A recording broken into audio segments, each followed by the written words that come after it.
The first .50 caliber bullet punched through Lieutenant Commander Hiroshi Yamamoto's cockpit canopy at 14,000 feet above the Coral Sea, sending crystalline fragments into his face like deadly snow. For a fraction of a second, he stared in disbelief at the spiderweb of cracks spreading across his vision, the morning sun fracturing into 1,000 blazing shards. The Zero fighter that had seemed invincible moments before suddenly felt as fragile as rice paper. Preparing and narrating this type of story took us long efforts and hard work, so if you are enjoying the story, please consider subscribing to our channel. "Impossible," he whispered into his radio, blood trickling down his cheek.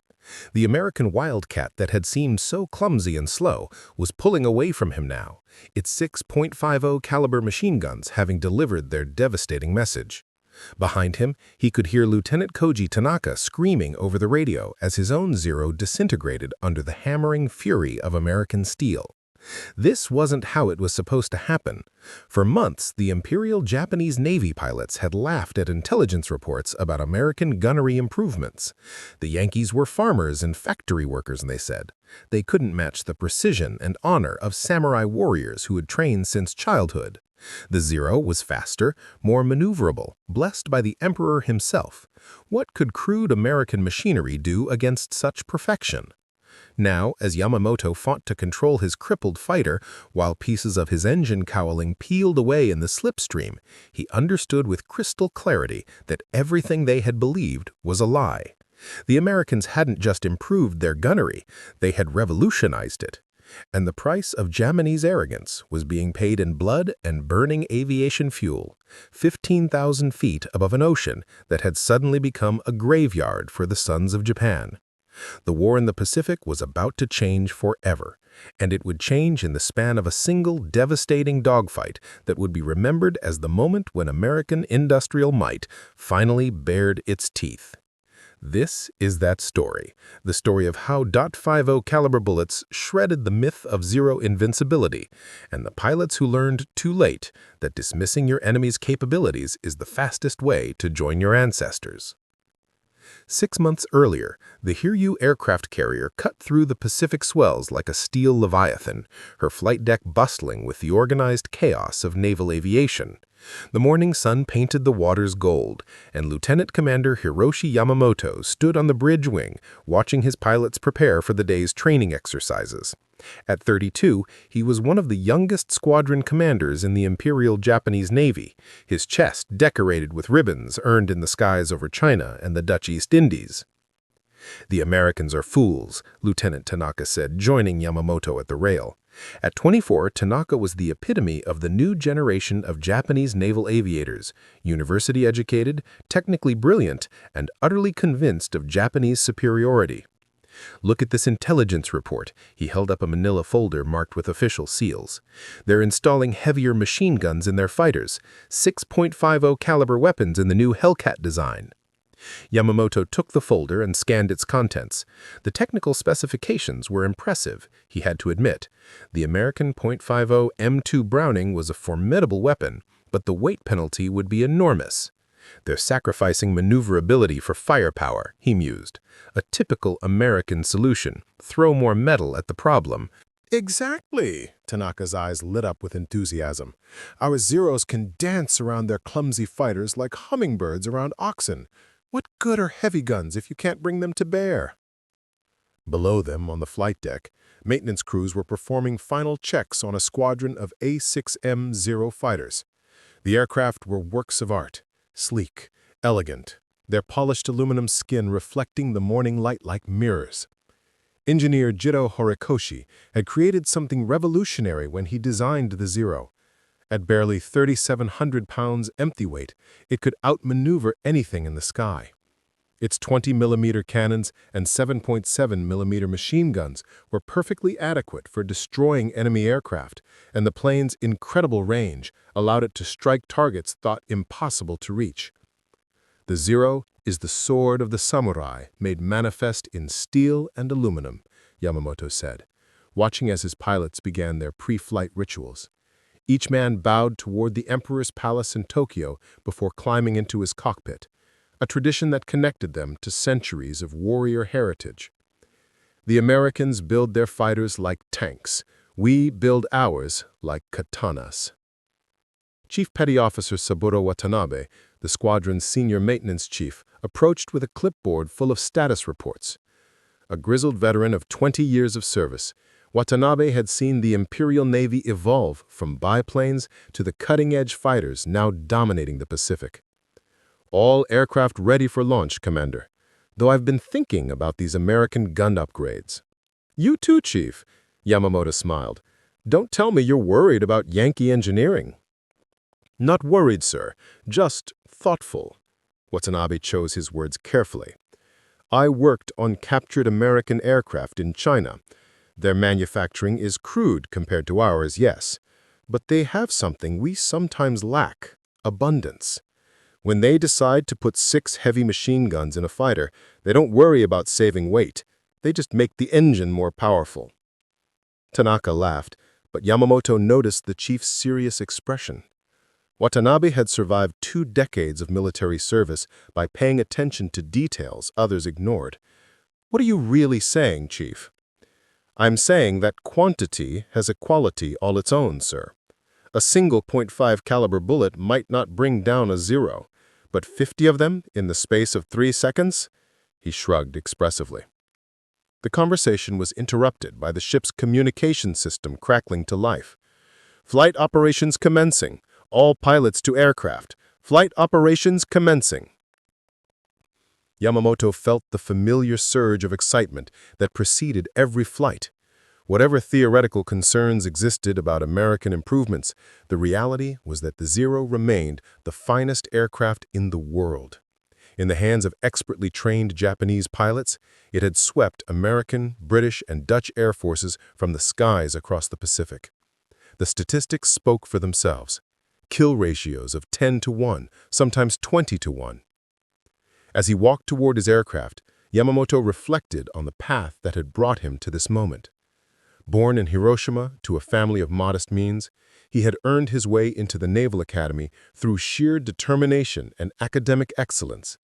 His father, a minor bureaucrat in the city government, had instilled in him a deep sense of duty to the emperor and the Japanese people. Flying was not just his profession, it was his calling, his contribution to Japan's destined expansion across the Pacific. The Zero's cockpit welcomed him like a familiar embrace. Every switch, every gauge, every control was precisely where muscle memory expected it to be. The aircraft was designed around the pilot, not the other way around. American fighters, he knew from intelligence reports, were built like flying fortresses: heavy armor, self-sealing fuel tanks, thick bulletproof glass. The Zero traded protection for performance, trusting in the pilot's skill to avoid enemy fire rather than absorb it. A true samurai needs no armor, he murmured, running through his pre-flight checklist with practiced efficiency. The Sake radial engine caught with a satisfying roar, its 14 cylinders spinning the propeller into an invisible blur.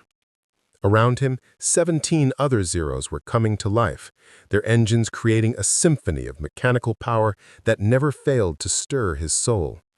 This was the sound of Japanese technological superiority, of a nation that had transformed itself from feudal isolation to industrial powerhouse in barely 3 generations. Tower control crackled through his headphones. Dragonflight, you are cleared for takeoff. Weather is clear, visibility unlimited. Rendezvous with Tiger Squadron at Angels 15 over Checkpoint Charlie. Dragonflight, roger. Beginning takeoff roll. Yamamoto advanced his throttle and felt the Zero surge forward with eager acceleration. The aircraft wanted to fly. He could feel it in the way the controls responded, the way the tail grew light as airspeed built. At precisely 90 knots, he pulled back gently on the stick, and the fighter leaped into the sky with the grace of a bird returning to its natural element.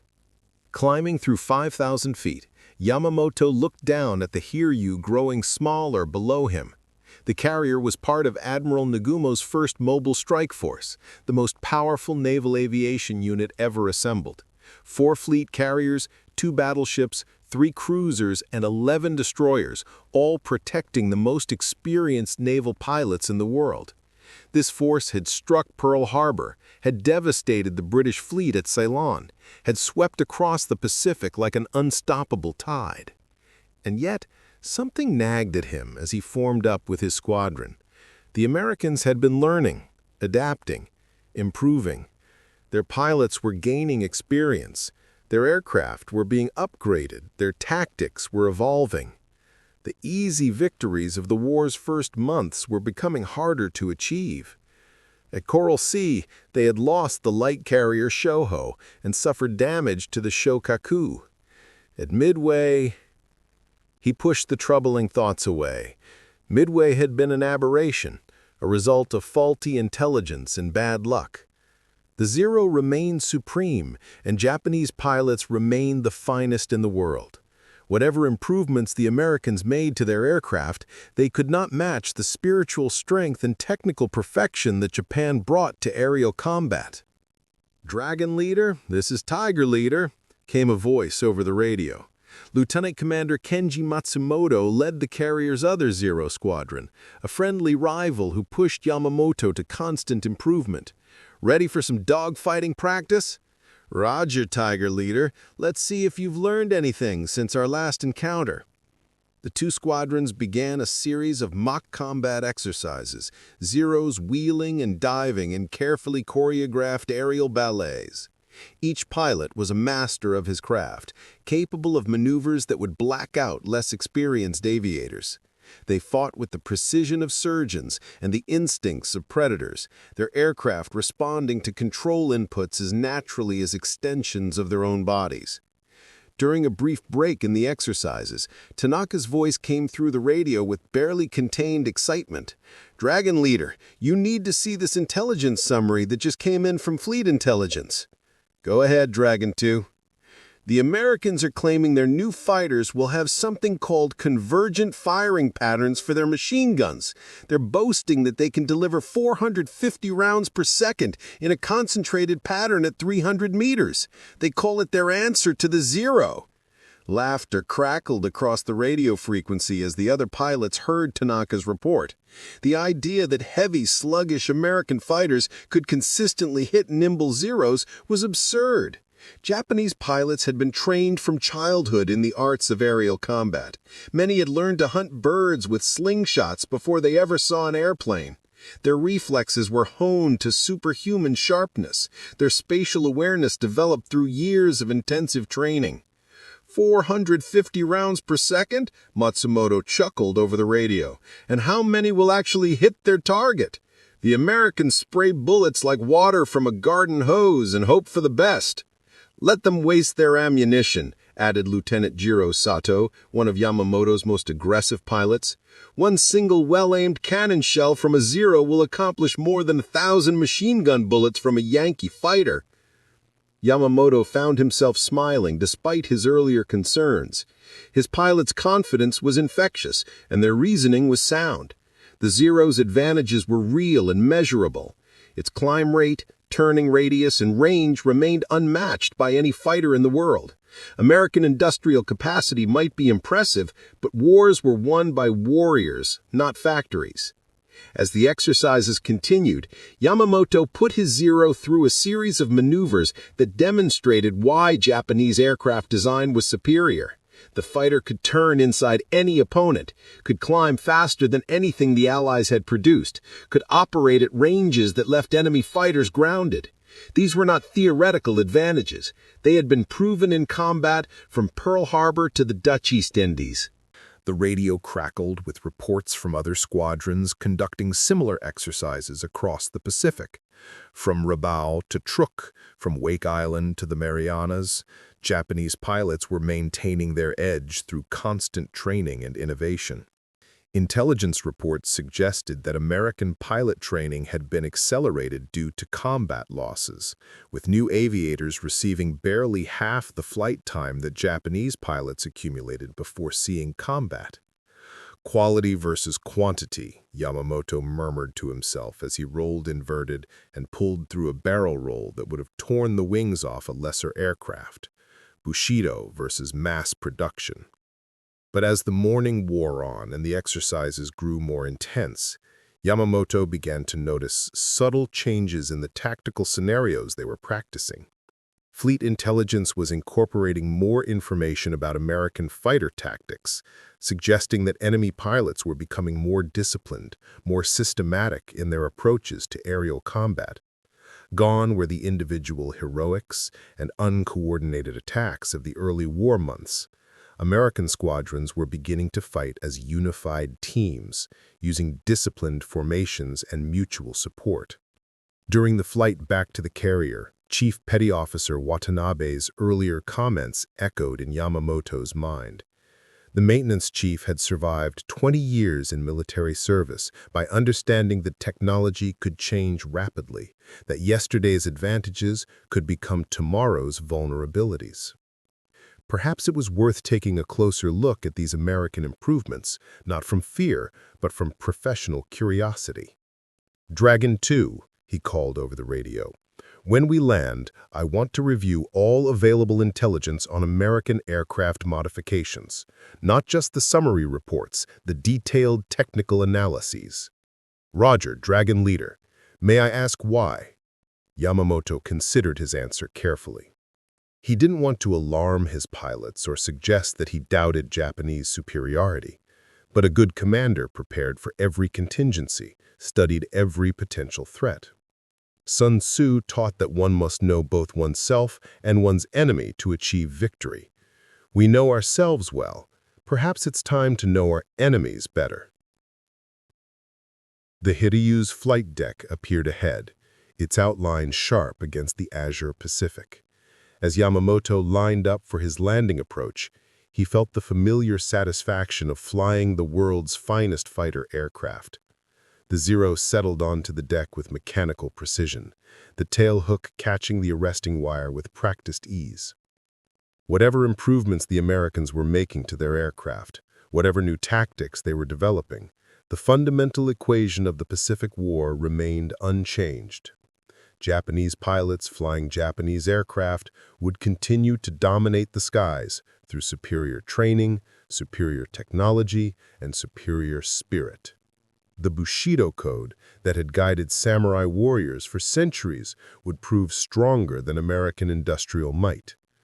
Or so Yamamoto believed as he climbed down from his cockpit that morning, 6 months before the .5 caliber bullets would shred his canopy and his illusions simultaneously. 5,000 miles to the east, Lieutenant James Tex Harrison was having a considerably less philosophical morning at Naval Air Station Corpus Christi. The 23-year-old pilot from Dallas had just completed his third attempt at mastering the new Grumman F-6H Hellcat, and his instructor was not impressed with the results. "Harrison, you're flying that bird like it's a crop duster," barked Lieutenant Commander Bill Hawk Davidson, a combat veteran who had somehow survived 3 encounters with Japanese Zeros in his obsolete Wildcat. "The Hellcat isn't supposed to turn with a Zero. It's supposed to kill them with superior firepower and tactics." Tex wiped sweat from his forehead as he climbed down from the cockpit. The Hellcat was nothing like the trainers he had learned on. At 12,000 pounds fully loaded, it felt like flying a brick compared to the nimble aircraft he was used to. But that weight carried purpose: armor plating to protect the pilot, self-sealing fuel tanks to prevent fires, and 6 .5 caliber machine guns that could deliver devastating firepower. "Sir, I understand the theory," Tex replied, trying to keep frustration out of his voice. "But when that Zero gets on your 6 and starts turning inside you, theory doesn't keep you alive." "That's exactly the kind of thinking that got a lot of good pilots killed in the early days of this war," Davidson snapped. "You don't fight a Zero on its terms. You use your advantages: speed, firepower, and teamwork. The Japanese want individual dogfights between samurai warriors. We give them coordinated attacks by professional killers." Around them, The flight line buzzed with activity as dozens of new pilots struggled to master the Hellcat's quirks. The aircraft had been rushed into production to counter the Zero threat, and while it was undoubtedly a significant improvement over the Wildcat, it demanded different tactics and different thinking. Davidson led Tex toward a hangar where several Hellcats were undergoing maintenance.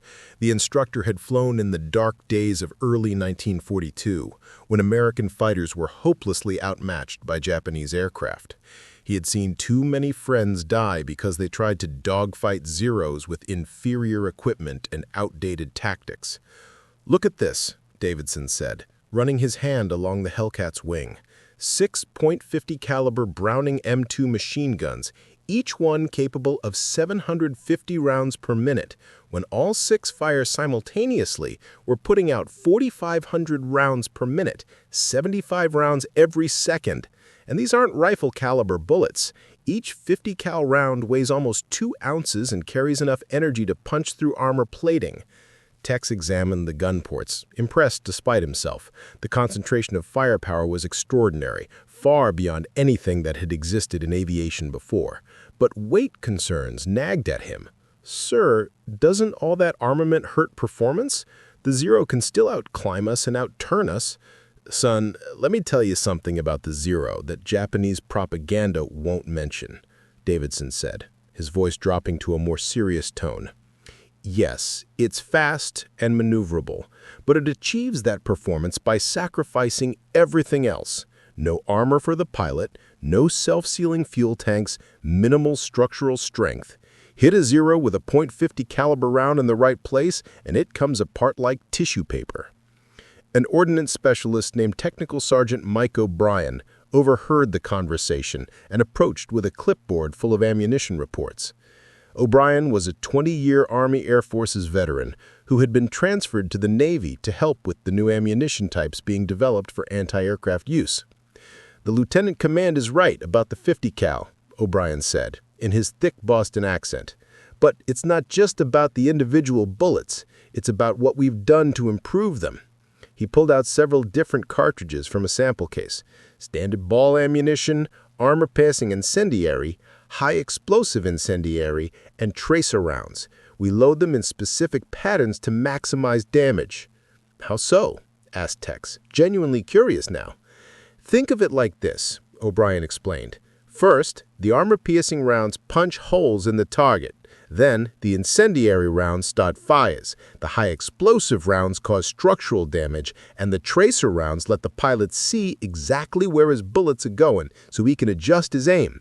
It's not random spraying, it's systematic destruction." Davidson nodded approvingly. "The Japanese dismiss American gunnery because they're thinking in terms of rifle marksmanship, one shot, one kill, individual precision.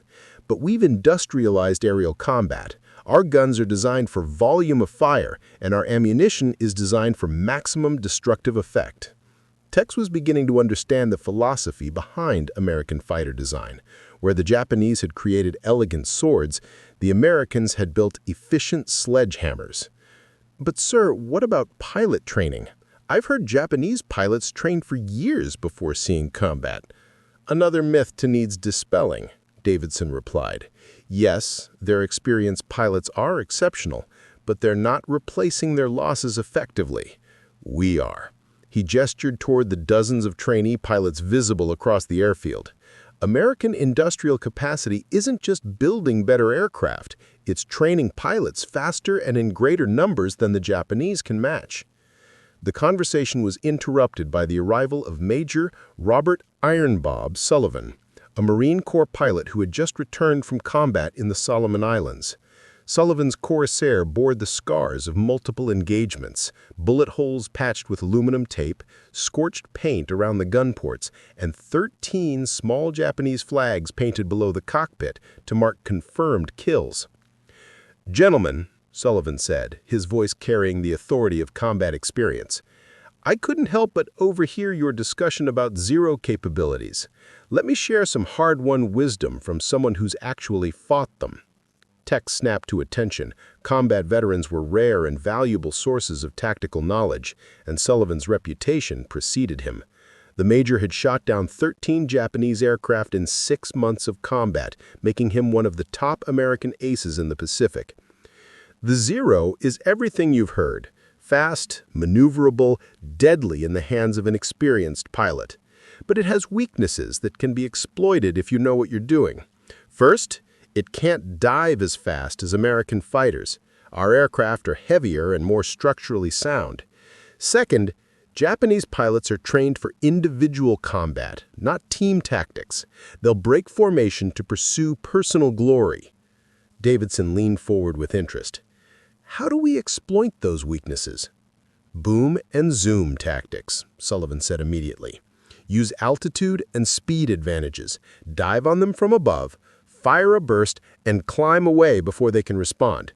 Don't get sucked into turning fights. And always fight as a team. 2 Hellcats working together can defeat 4 Zeros if they use proper tactics. Tex absorbed this information eagerly. The tactical picture was becoming clearer. American fighters weren't designed to match Japanese aircraft performance for performance. They were designed to neutralize Japanese advantages through superior firepower and disciplined tactics. What about their spiritual training? Tex asked. I've heard they consider themselves modern samurai warriors. Sullivan's expression hardened. I've heard that bullshit too. Let me tell you what I've observed in actual combat. When you put enough .5 caliber rounds into a Zero, the spiritual training doesn't matter much. They burn and crash just like any other airplane. The pilot's Bushido code doesn't make aluminum stronger or gasoline less flammable. The harsh reality of aerial warfare was something that American training tried to prepare pilots for, but could never fully simulate. Sullivan had seen friends die because they underestimated Japanese pilot skill, but he had also seen Japanese aces fall to well-coordinated American attacks. The war in the air was evolving rapidly, and survival depended on adapting faster than the enemy. The key is understanding that this isn't a chivalrous tournament, Sullivan continued. It's industrial warfare. The side that can produce more aircraft, train more pilots, and deliver more firepower to the target will win. Individual heroics are fine for movies, but professional teamwork wins battles. O'Brien nodded agreement. The Japanese built the Zero for the war they wanted to fight, individual duels between elite warriors. We're building fighters for the war we're actually fighting. Mass production, mass training, mass destruction of enemy forces. As if to emphasize his point, the sound of aircraft engines filled the air as a formation of 12 Hellcats approached for landing. The pilots were part of VF-15, a squadron that would soon deploy to the Pacific aboard the USS Essex. Each pilot represented hundreds of hours of training, thousands of rounds of ammunition expended in practice, and millions of dollars of American industrial investment. Look at that formation, Davidson said with evident pride. 12 aircraft flying as a single unit, each pilot trained to specific standards, each aircraft built to identical specifications. The Japanese can't match that kind of systematic approach to warfare. Tex watched the Hellcats touch down with mechanical precision, each landing almost identical to the others. American pilot training emphasized consistency over individual brilliance, standardization over personal style. It was a philosophy that extended from flight training to maintenance procedures to tactical doctrine. Sir, what about the intelligence reports suggesting Japanese pilots dismiss our improvements? Tex asked. Sullivan laughed harshly. Let 'em. Overconfidence has killed more combat pilots than mechanical failure or enemy action combined. If Japanese squadron commanders want to believe American fighters are piloted by farmers and factory workers, that works to our advantage. But some of us are farmers and factory workers, Tex pointed out, thinking of his own background growing up on a cattle ranch outside Dallas. Exactly, Davidson replied, and that's our strength, not our weakness. American pilots come from diverse backgrounds and bring practical problem-solving skills to aerial combat. We don't have centuries of samurai tradition, but we have industrial ingenuity and democratic initiative. When an American pilot encounters a problem, he figures out a solution. When a Japanese pilot encounters a situation not covered by his traditional training, he's at a disadvantage. The discussion continued as more aircraft landed and the afternoon training schedule got underway. Tex began to understand that the American approach to fighter aircraft represented a fundamental philosophical difference from Japanese methods. Where the Zero embodied artistic perfection and individual excellence, the Hellcat represented systematic engineering and mass production efficiency. As the sun began to set over the Texas coast, Tex found himself looking forward to his next training flight. The Hellcat might not have the elegant grace of a Zero, but it carried the accumulated industrial might of the American manufacturing system.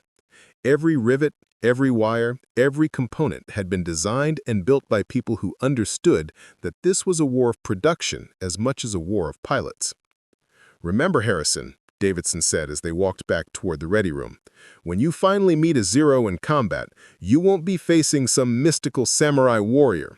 You'll be facing another human being flying an airplane built by people who made different design choices than we did. Your job is to exploit the weaknesses in their choices while maximizing the strengths in ours." That night, as Tex studied technical manuals and ammunition specifications, he reflected on the evolving nature of aerial warfare. The romantic image of individual knights of the air dueling in single combat was giving way to something more systematic and deadly. American fighters were being designed not to match Japanese aircraft in graceful maneuverability, but to destroy them through coordinated firepower and superior tactics. The .50 caliber machine guns that Japanese pilots reportedly dismissed as crude American overkill would soon prove their worth in the most decisive way possible. But that proof would come at a terrible cost, paid by pilots on both sides who were about to discover that industrial warfare had its own inexorable logic. And that logic was being written in armor-piercing bullets and high-explosive shells, delivered by pilots who were farmers and factory workers, but who were also becoming the most effective aerial killers the world had ever seen. The Solomon Islands had become a crucible where American and Japanese aviation technology would face its first decisive test. Captain Sarah Mitchell stood in the meteorological office on Henderson Field, studying weather patterns while the sound of Pratt & Whitney engines echoed across the jungle airstrip. As the Navy's senior intelligence analyst for the South Pacific Theater, she had been tracking the evolution of both American and Japanese fighter capabilities with scientific precision. "Ma'am, we've got confirmation on those new Japanese squadrons deploying to Rabaul," announced Lieutenant Bobby Chen, a young intelligence officer whose family had fled Japanese occupation in Shanghai. 18th Naval Air Group, flying the latest A6M30 variants. Intelligence suggests they're led by some of their most experienced aces. Sarah nodded grimly as she plotted the information on her strategic map. Red pins marked Japanese installations, blue pins marked American positions, and the distance between them represented the killing ground where the next phase of the air war would be decided. Henderson Field sat at the center of it all, a muddy airstrip carved from jungle that had become the most contested piece of real estate in the Pacific.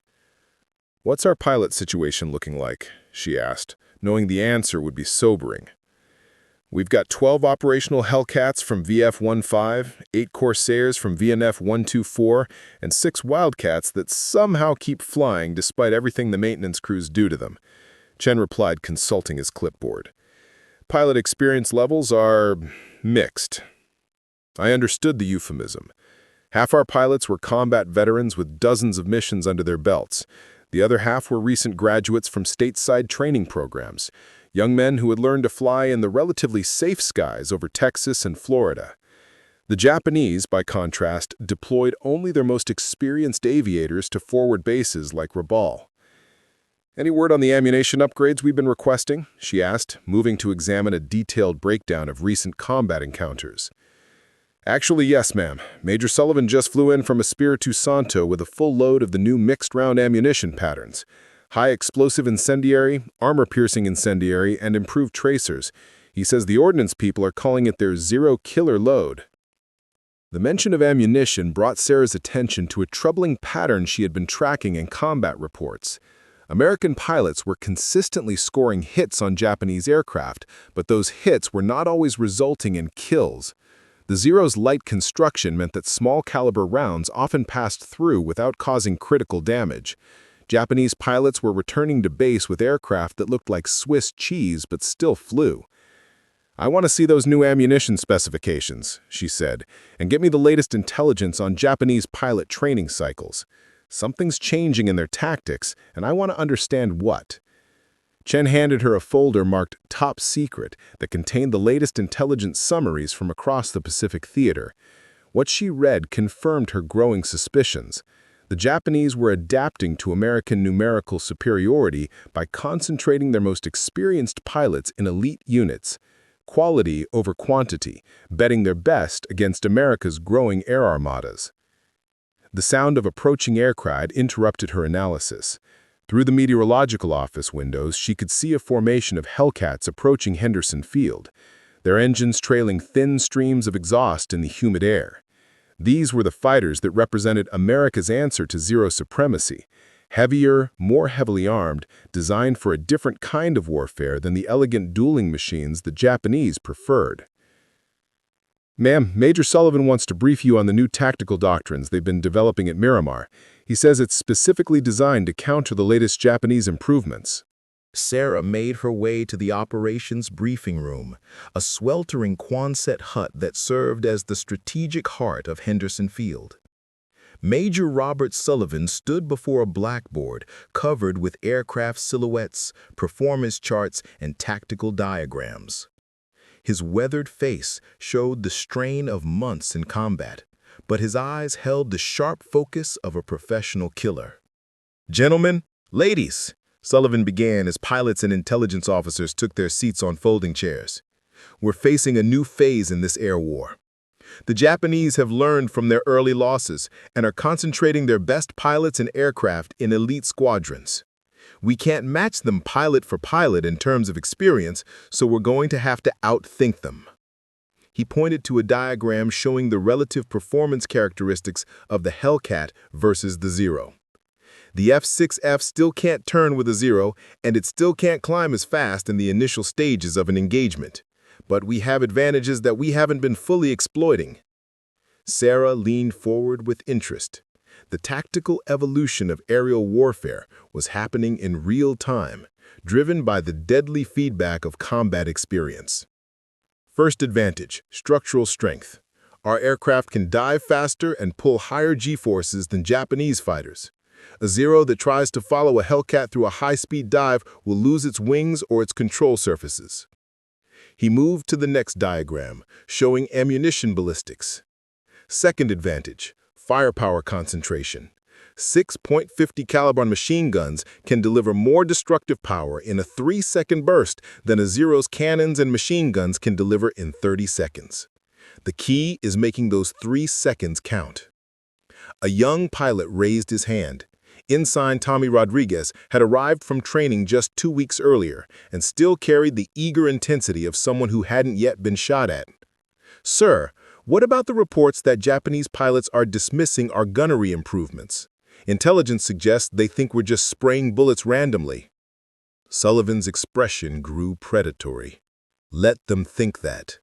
Overconfidence is the deadliest enemy any pilot can face. When a Japanese ace assumes he can easily dodge American fire because we're undisciplined farmers, he's setting himself up for a fatal surprise." The briefing continued with detailed discussions of formation tactics, communication procedures, and target identification. But Sarah's attention was drawn to a sidebar conversation between two maintenance chiefs who were discussing the new ammunition loads that had just arrived. 6 different round types in a specific loading pattern. Every 5th round is armor-piercing incendiary. Every 10th round is high-explosive incendiary. Tracer rounds every 7th position, and standard ball ammunition filling the gaps. The pattern is designed so that no matter where you hit an enemy aircraft, you're delivering multiple types of destructive effects simultaneously. Chief Petty Officer Martinez was explaining to his counterpart. Sarah approached the maintenance chiefs after the main briefing concluded. Understanding ammunition effectiveness was crucial to her intelligence assessments. "Chief Martinez, what kind of improvement are we seeing with these new loadings?" The grizzled veteran looked up from a technical manual he had been studying. Ma'am, it's night and day compared to the old ball ammunition. The armor-piercing rounds punch through aluminum like it's tinfoil. Then the incendiary rounds ignite fuel and hydraulic fluid. By the time the high-explosive rounds detonate, you've got a cascading failure that tears the target aircraft apart from the inside. Sarah nodded, filing this information away for her next intelligence summary. The Americans were systematically engineering solutions to Japanese tactical advantages, applying industrial methodology to the ancient art of aerial warfare. It was a fundamentally different approach than the Japanese emphasis on pilot skill and aircraft elegance. "What about pilot training on these new systems?" she asked. "That's where it gets interesting, ma'am," Chief Martinez replied. "Our pilots are learning to think like bombardiers instead of duelists, calculate lead angles, understand ballistics, deliver maximum ordnance on target in minimum time. It's not about fancy flying, it's about efficient killing." 3 weeks later, Lieutenant Commander Hiroshi Yamamoto found himself leading 18 Zeros through the dawn sky above the Coral Sea, completely unaware that this morning would shatter everything he believed about aerial warfare. Intelligence had reported a small American convoy heading toward Guadalcanal, easy targets that would allow his squadron to maintain their combat edge while interdicting enemy supplies. "Dragon Flight, maintain formation," Yamamoto radioed to his pilots. "Intelligence indicates minimal fighter escort. We'll make quick work of the transport vessels and return to Rabaul before the Americans can organize a response." But as the Japanese formation descended through 20,000 feet, Yamamoto's practiced eye caught something that made his blood run cold. Instead of the expected handful of escort fighters, he counted at least 30 American aircraft in a disciplined defensive formation above the convoy. More troubling still, these weren't the obsolete Wildcats he had grown accustomed to fighting. These were the new Hellcats, and they were being flown in tight, coordinated formations that spoke of systematic training rather than individual heroics. "Dragon Leader, this is Dragon 7, came the voice of Lieutenant Kenji Nakamura, one of Yamamoto's most observant pilots. "Those American fighters are maintaining unusual altitude discipline. They're not breaking formation to engage us individually." Yamamoto studied the tactical situation with growing unease. American fighters had historically been eager to engage in individual combat, playing to Japanese advantages in maneuverability and pilot skill. This coordinated defensive posture suggested a fundamental change in American tactical doctrine. "Tiger Squadron, Dragon Squadron, prepare for coordinated attack. Standard high-speed pass from multiple angles. Divide their attention and exploit individual targeting opportunities." But as the Japanese formation began its attack run, something unprecedented happened. Instead of individual American fighters breaking off to engage in separate duels, the Hellcats maintained their formation integrity and concentrated their defensive fire. Yamamoto watched in growing alarm as his lead elements flew into a wall of .50 caliber fire, unlike anything he had ever encountered. The first indication that everything had changed when Lieutenant Koji Tanaka's Zero simply disintegrated. One moment it was a sleek, deadly fighter aircraft. The next moment it was an expanding cloud of aluminum fragments and burning fuel. There was no gradual damage, no opportunity for the pilot to fight his way out of trouble. The concentrated fire from 6 American fighters had literally torn the aircraft apart in midair. "Dragon 2 is down," screamed another pilot over the radio. "Dragon 2 is—" The transmission was cut short as another Zero took a burst of fire that penetrated the engine cowling, ignited the fuel system, and turned the cockpit into a furnace. Yamamoto watched in horror as his carefully trained, irreplaceable pilots died not in individual combat with worthy opponents, but in systematic execution by coordinated firepower. "All aircraft, break formation and engage individually," he ordered, reverting to traditional Japanese tactics. But the Americans had anticipated this response.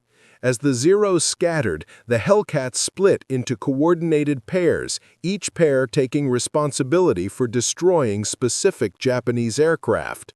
What followed was not aerial combat as Yamamoto understood it. It was industrial slaughter. The .50 caliber rounds were doing exactly what Chief Martinez had described to Sarah Mitchell weeks earlier. Armor-piercing rounds penetrated the Zero's light structure. Incendiary rounds ignited fuel and hydraulic systems, and high-explosive rounds caused cascading structural failures. The elegant Japanese fighters were being systematically dismantled by American engineering and firepower concentration. "Dragon Leader, we're being massacred," came a panicked voice over the radio. "Their guns are tearing us apart. We can't get close enough to use our weapons effectively." Yamamoto rolled his Zero into a desperate attack on a pair of Hellcats, but the American pilots refused to be drawn into the turning fight he needed. Instead, they used their superior diving speed to extend away from his attack, then climbed back to altitude advantage. When they returned for their attack run, they came as a coordinated team, one fighter drawing his attention while the other delivered a devastating firing pass. The bullets that smashed through his canopy were the physical manifestation of American industrial might finally unleashed with tactical precision. As his aircraft began to come apart around him, Yamamoto realized with crystal clarity that the war in the Pacific had fundamentally changed. This wasn't about pilot skill or aircraft elegance anymore. This was about systematic application of superior firepower by professionally trained killers. 6 months after that devastating engagement, Sarah Mitchell stood in a different intelligence office, this one aboard the carrier USS Essex as it steamed toward the Marianas. The strategic situation had been transformed by the systematic destruction of elite Japanese aviation units, and the intelligence reports on her desk told a story of cascading collapse. "The numbers don't lie," she said to Captain William "Bull" Harrison, the Essex's Air Group commander and Tex Harrison's older brother who had transferred from training duties to combat operations. "Japanese pilot quality has deteriorated dramatically. They're losing experienced aviators faster than they can replace them, and their training programs are being shortened due to fuel shortages and combat pressure." Bull Harrison studied the intelligence summaries with professional interest. His younger brother had finally made it to the Pacific Theater and was now flying Hellcats with VF-15, applying the lessons learned from months of tactical evolution. "What about their aircraft production?" "Still producing Zeros, but they're having trouble with advanced materials and quality control," Sarah replied. "Meanwhile, we're not just building more Hellcats, we're building better ones. The F6F5 variant has improved armor, more ammunition capacity, and better engine reliability. Every month our technological advantage grows while theirs diminishes." The sound of aircraft launching interrupted their conversation. Through the carrier's windows, they could see Hellcats and Corsairs taking off for the morning's combat air patrol. Each aircraft represented the accumulated lessons of 3 years of aerial warfare, flown by pilots trained in tactics specifically designed to counter Japanese advantages. The most significant change isn't technological, it's psychological. American pilots no longer fear the Zero. They understand its weaknesses and know how to exploit them. Japanese pilots, conversely, are facing aircraft and tactics that their traditional training never prepared them for. Bull Harrison nodded grimly. He had read the combat reports from recent engagements. American fighters were achieving kill ratios of 10-1, 20-1, sometimes even higher. The systematic application of superior firepower and coordinated tactics was devastating Japanese air power across the Pacific. "What happened to that Japanese squadron commander your reports mentioned, the one who was shot down over the Coral Sea?" Sarah consulted her files. Lieutenant Commander Hiroshi Yamamoto survived the shoot-down, was rescued by a Japanese submarine. According to intercepted communications, he's now serving as an instructor at the Yokosuka Naval Air Training Center. Intelligence suggests he's trying to reform Japanese pilot training to counter American tactical improvements, but he's fighting institutional resistance and resource shortages. The irony wasn't lost on either of them. The same man who had dismissed American gunnery improvements was now trying to prepare new Japanese pilots for the reality of industrial warfare. But the institutional momentum of Japanese military tradition was difficult to overcome, especially when combined with dwindling resources and time pressure. The Battle of the Philippine Sea would prove to be the final, decisive demonstration of American aerial superiority.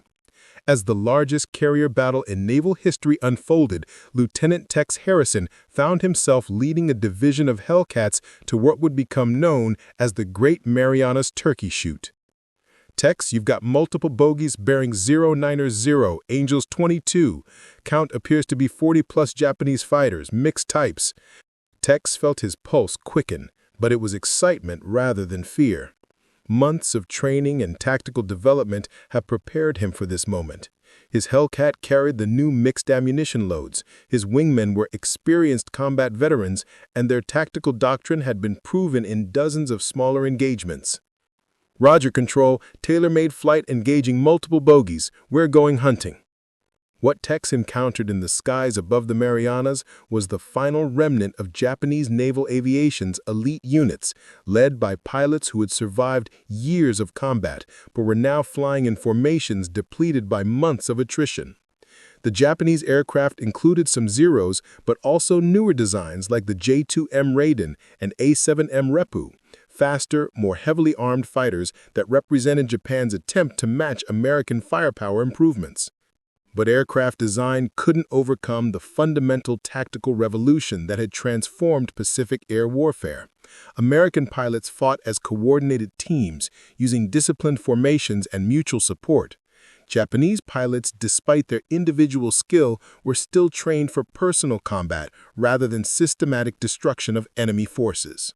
"Tailor-made 2, this is lead," Tex radioed to his wingman, Ensign Mike "Hot Dog" Rodriguez, Tommy's older brother who had survived 6 months of combat and earned his nickname through aggressive but precise flying. "Take the high group. I'll engage the fighters going for our bombers." The engagement that followed was a masterpiece of systematic aerial warfare. American fighters used their superior diving speed and firepower concentration to break up Japanese formations, then hunted the scattered enemy aircraft with methodical precision. The .50 caliber bullets that had been dismissed as crude American overkill proved devastatingly effective against all types of Japanese aircraft. Tex's first kill came when he caught a Zero in a high-speed pass, delivering a 3-second burst that literally sawed the enemy fighter in half. The armor-piercing rounds penetrated the aircraft's light structure, the incendiary rounds ignited fuel and hydraulic systems, and the explosive rounds caused catastrophic structural failure.